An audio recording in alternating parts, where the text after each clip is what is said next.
Alright, welcome to our video. I'm Juan. I'm Mike. And I'm Marc. And we are talking about our movie and conversation with the high school students. Our movie was Ex Machina. It is a slightly futuristic movie, and it is about a guy named Caleb who works at a Google company. It's based on Google in real life. It's called Blue Book. And he gets selected in a contest. He wins a contest to go and hang out with the main guy, The CEO. the CEO of Google, or well, it's called Blue Book. The CEO of Blue Book for a week, and research with him. And when he gets there, he finds out that he is going to be the human in an experiment with an AI Named Ava. Yeah, and he is going to be testing her to see how real she is, and the movie escalates from there. So, our project is to discuss this movie in a lens through social class and things we've talked about in ETS181. The two people from the high school that we talked to, their names were Julia and Des. Well, those were Their aliases that we gave them. And their class focuses on class and gender, so they put a good mix or a good spin with femininity on the movie, so we'll talk about that later. But yeah, so for starters, take us off, Marc. So basically, in the movie, right, we can look at the characters, the robot dolls. They were made to fit certain molds within society.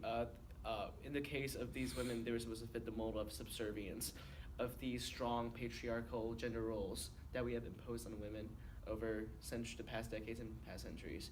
And Nathan really epitomizes this discrimination when Kyoko spills wine, and he gets all angry about it. Thank you. Oh, are you fucking kidding me? Did it get on you? No, it's all right. I got it. Dude, you're wasting your time talking to her. She doesn't understand English. Just give her the napkin. Sorry. It's like a firewall against leaks. It means I can talk trade secrets over dinner and know it'll go no further. But it also means that I can't tell her that I'm pissed when she's so fucking clumsy that she spills wine over my house guest. So like that scene shows how Kyoko is representative of the working class. You know, she lives only to serve Nathan. She doesn't speak English to protect his business secrets. And you can look at Nathan in that sense as the bourgeoisie, the benefit of the proletariat's work. And then you can also look at the other characters in the movie, like Caleb as a sort of middle-class guy. He even says it when he says, I have a small apartment. It's very small. Mm-hmm. He works at Blue Book. He's an employee. Yeah. He's not an employer. He's He's a desk worker. Yeah, and like even an office, a little office. Yeah. in one scene there, Nathan says this employee-employer relationship. He's trying to get rid of that. And so, two dudes. Yeah. So Caleb can be seen as kind of the average American in a way, the baseline person, I guess. And then Ava can be seen as kind of his counterpart in a way. And you want to talk about that? So Ava was actually designed by Nathan, as we find out later in the movie, to fit who he thought Caleb would be attracted to. So since Nathan has full control over Blue Book, he uses his profile, Caleb actually talks about how he assumed that Nathan used his porn profile to design her face to a woman that he'd be attracted to. He says that he picked Caleb based on having no girlfriend, single male. He picked Caleb because he thought that he would be susceptible and a good mouse to the trap. Yeah, that he was. And we'll show the planning. scene right here where he says all that. So my only function was to be someone she could use to escape. Yeah. And you didn't select me because I'm good at coding. No. Well, no. I mean, you're okay. You're even pretty good, You but selected me based on my search engine inputs. they showed a good kid With no family, with a moral compass. no girlfriend. Did you design Ava's face based on my pornography profile? And so that can kind of show in this other way how Ava is almost a representation of how people can be tailored to fit a certain place in society. And then this can all circle back to Max Weber and class status and party. Ava, in this brain scene that we'll show right now, Phone, just about, has a microphone, camera, and a means to transmit data. So I turned on every microphone and camera across the entire fucking planet, and I redirected the data through Blue Book. Boom. Limitless resource of vocal and facial interaction. You hacked the world's cell phones? Yeah, and all the manufacturers knew I was doing it too. But they couldn't accuse me without admitting they were doing it themselves.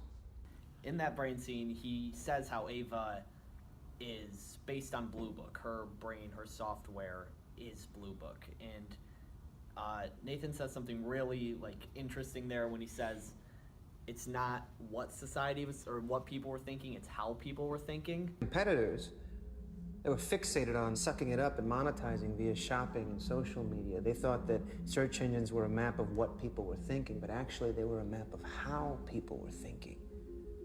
Impulse, response. And so that's very representative of this information being taken in by these big corporations, the elite, the top 1%, taking in all this information of the people below them and then using it and directing it all back towards the people below them. You know, they're becoming the product rather than the consumer in a way. And Ava can be seen as a representation of that through, how her face was created to be suitable for Caleb, how all this information was gathered on Caleb to make him more susceptible to Ava, and then how basically Ava's brain functions off of what everyone else does online. So yeah, one of the girls we talked to, Julia, she had something interesting to say. She said Ava was programmed to how society was working, and I can definitely see that as being true. To categorize, to divide people is a very human tendency. This ties back to Max Weber, class status, and party. Our tendency to categorize, to have categories such as to have profiles, Blue Book is how people think.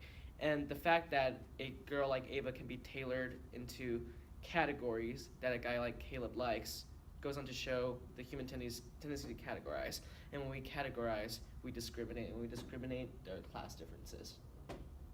So to keep with this idea of class status and party, if you want to talk about class, Ava is made, or status I should say. If you want to talk about status, Ava has her mind based on the way everyone else is thinking through Blue Book and the software. She's going to act and behave a certain way. She has the facial expressions from the cameras. Yeah, she's gathered facial expressions, as Nathan said, of all the cell phones and cameras in the world. And if you want to get into it, there's a certain privilege that comes with owning a cell phone. There's a certain class associated with owning a cell phone that has a camera. And so that can all relate to how Ava is fitting this mold as a representation of people being assigned to specific classes and statuses. Ava fits that as she was based off a class and programmed and made through the thought processes and the workings of a certain class. Yeah, a central message of Marx's Communist Manifesto is that he wants the workers, the proletarian class, to realize that they are the ones in charge here. Without them, there will be no linen, no products, no clothes. They are the ones that are ultimately the means of production.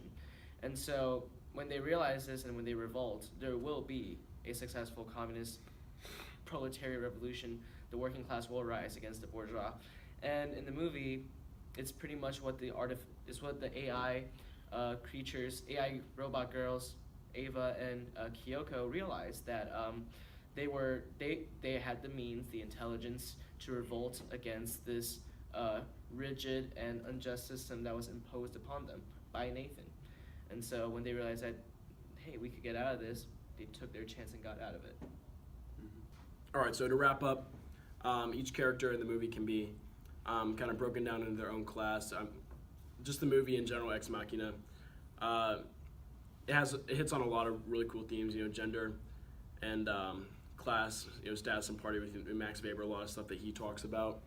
Patriarchy, sexism. Yeah.